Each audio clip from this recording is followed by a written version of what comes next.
મહુવા તાલુકાના ભૂતેશ્વર ગામે જાહેર માર્ગો અને જાહેર જગ્યા પર ખુદ સરપંચ જ દબાણ કરી રહ્યા છે તેવી ફરિયાદ ઉઠતા સરકારી અધિકારીઓ દોડી આવ્યા હતા।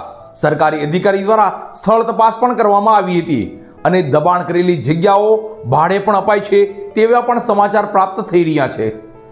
મહુવા તાલુકાના ભૂતેશ્વર ગામે આગેવાનો દ્વારા દબાણ કરાયાની ફરિયાદ ઉઠતા સરકારી અધિકારીઓ દોડી આવ્યા। રૂબરૂમાં સ્થળ તપાસ કરી યોગ્ય થશે તેવી બાહેધરી પણ આપવામાં આવી છે।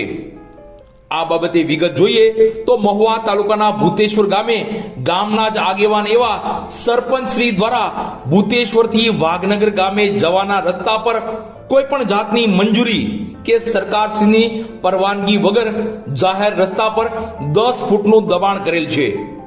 તો ભૂતનાથ મહાદેવના મંદિરની બાજુએ આવેલ ભૂતનાથ દ્વારની બાજુમાં જ દુકાન મૂકીને દબાણ કરેલ છે અને દબાણવાળી જગ્યામાં જે દુકાન મૂકેલી છે તે અન્યને ભાડે આપી પૈસા પણ ઉઘરાવવામાં આવે છે। અને આ બાબતે ભૂતેશ્વર ગામના જ રહેવાસી એવા ભૂપતભાઈ નરસિંહભાઈ ચૌહાણ દ્વારા લેખિતમાં અરજ અને અરજી પણ કરાઈ છે અને આ અરજમાં ભૂપતભાઈ ચૌહાણે જણાવ્યું છે કે ભૂતેશ્વર ગામના સરપંચશ્રીએ પોતાનો હોદ્દાનો દુરુપયોગ કરી આ તમામ દબાણો કરેલા છે અને દબાણવાળી જગ્યા ભાડે આપી પૈસા પણ ઉઘરાવે છે।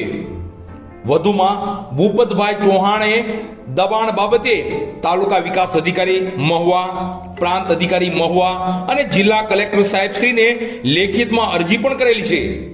ત્યારે દબાણ બાબતે અરજ અને અરજી થતા આજરોજ ભૂતેશ્વર ગામે સર્કલ ઇન્સ્પેક્ટર બગદાણા દલપતભાઈ જાની આવી પહોંચ્યા હતા અને રૂબરૂમાં અરજદારને સાથે રાખી સ્થળ તપાસ પણ કરવામાં આવી છે।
હું ભૂપતભાઈ નરસિંહભાઈ ચૌહાણ બરાબર અને ભૂતેશ્વર ગ્રામ પંચાયતનો સભ્ય છું, 8 નંબરના વોર્ડમાં જીતેલો છું અને હાલના તબક્કે જે અમારા સરપંચ છે એણે વાઘનગરના જાહેર રસ્તામાંથી દબાણ કર્યું છે તો સત્તામાંથી રહે છે તો પદાધિકારીથી દબાણ થતું નથી। જો એને સત્તા ભોગવી હોય તો પોતાનું દબાણ દૂર કરે અને બીજું એક હાઈવે ઉપર ભૂતનાથ મંદિરની બાજુમાં ગેટ છે, ગેટની બાજુમાં એને દબાણ કર્યું, ત્યાં કેબિન મુકાવીને ત્યાંથી પોતે ભાડા ઉઘરાવે છે મહિને સરપંચ। તો ખોટી આવી દાદાગીરી કરે છે, ગામમાં દબાણ કરે છે તો એને સત્તા ભોગવી હોય તો દબાણ દૂર કરે અને જો એને દબાણ ન દૂર કરવું હોય તો સત્તા દૂર કરે। મહુવા શહેરમાં જગ્યા ભાડે આપવાની છે તો આજે જ સંપર્ક કરો। મહુવા શહેરની એકદમ મધ્યમાં